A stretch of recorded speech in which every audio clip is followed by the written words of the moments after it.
Rohn is in South Africa, when Jim Rohn is in Europe. Hopefully they sleep well. Not pacing the floor, wondered if I've shown up.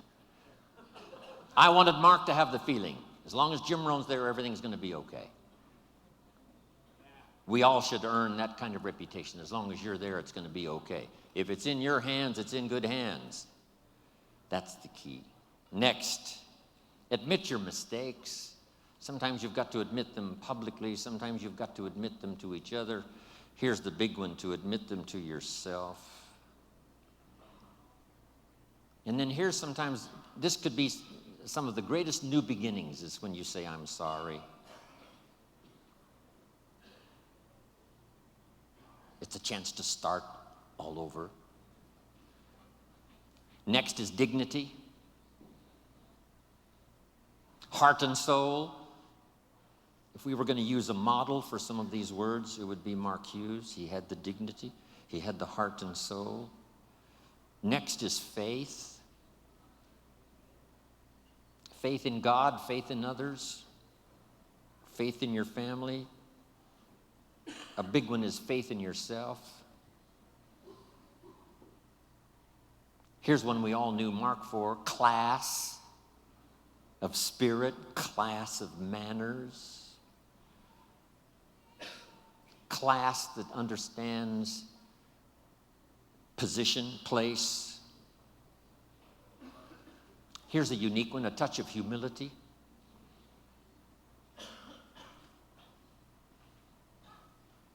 The rich must be taught not to be arrogant. The poor must be taught not to be cynical. Some other basics to remember that I used when I was building my organization. Here's a good one. Manage as you build, and build as you manage. It doesn't take but a short conversation to find out some people's problems. They have stopped building and started managing. But the key here says, build as you manage and manage as you build.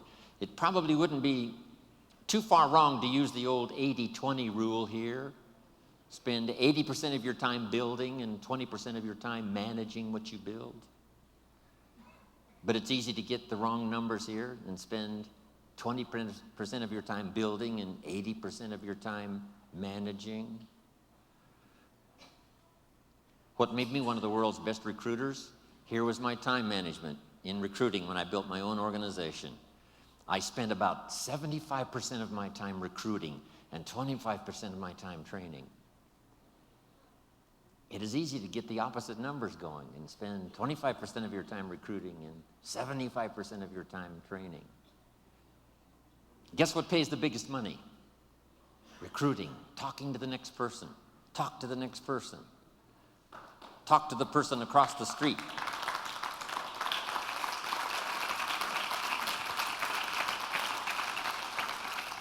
I shared this with Alan yesterday or today. When we opened India, someone asked me, should I go to India? And I said, if you walk out your front door and look down the street and there's no cars and no people, and you walk over one more street and look up and down the street and there's no cars and no people, you should go to India.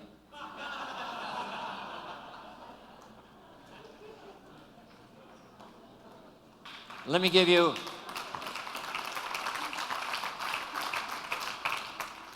you Mark's philosophy, and it's one of the best. Mark recruited first line at home, and he built downline out of town. He never personally recruited outside of Southern California. He didn't go to Denver to recruit. He didn't go to Dallas to recruit, right? He didn't go to another country to recruit. He recruited. All of the people he personally recruited were within his scope, where he was. Now, if somebody in Los Angeles knew somebody in Denver, and they got it going and got it started, then Mark made his trip to Denver, but not to recruit, only to advance the business. What a unique philosophy. And here's some of the wrap-up now. The philosophy that makes network marketing, Herbalife style, really fly. Number one, as many customers as possible to represent each distributor, and as many distributors as possible to represent each supervisor volume. Next. This one helped save my life. Work with the people who deserve it, not the people who need it. Follow the example of life itself. Life was not designed for us to get what we need. Life was designed for us to get what we deserve. You don't receive a harvest because you need one. You receive a harvest because you planted one in the spring. And then here's one more, and I'm finishing. I got about 12 of these finishes.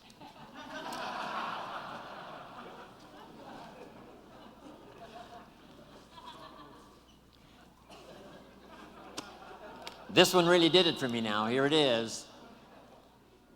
You can help 1,000, but you can't carry 3 on your back. That helped to change my network marketing career. You can help 1,000, but you can't carry 3.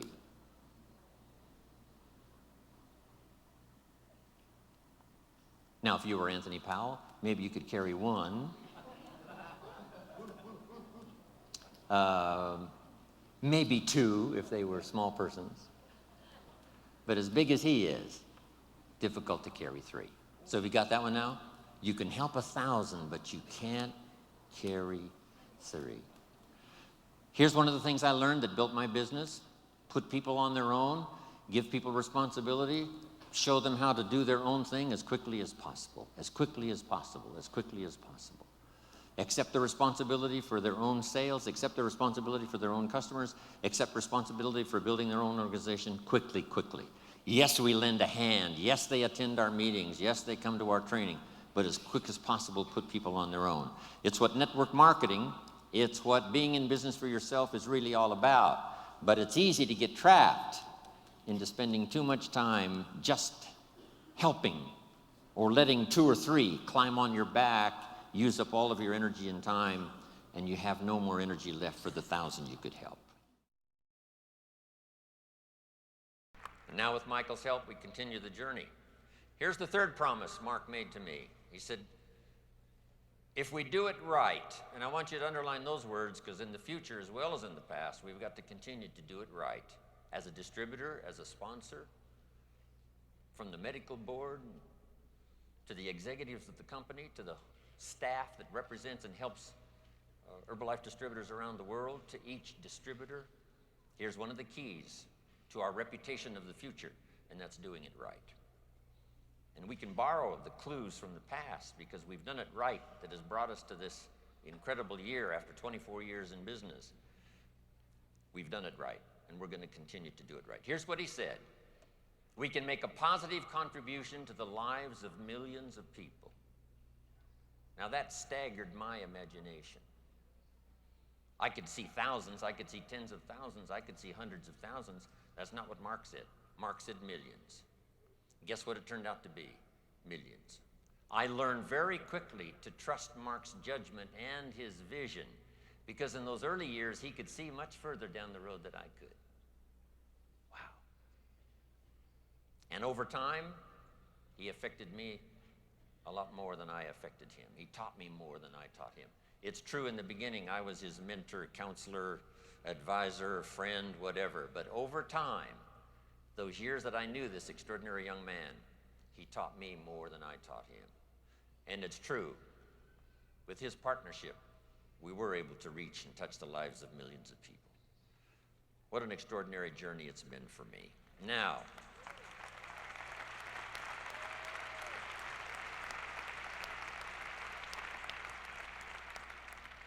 some good advice, here's the list. Fine-tune your listening skills. I know yesterday was challenging, the day before with our special group. It's all been challenging, right? To sort of shut out the world for a while and, let everything have its place out there while we move in here and concentrate on what's being said, the testimonials and the advice and the teaching and the training and all of the stuff that you've had to absorb. But not only here, when you get back, fine-tune your listening skills so that you can listen to some of your own distributors who are ready to move up and maybe you've sort of missed it. And now if you go home and say, I'm going to listen better now than I've ever listened before and see if I can't find some more leadership to gather up, help build the organization,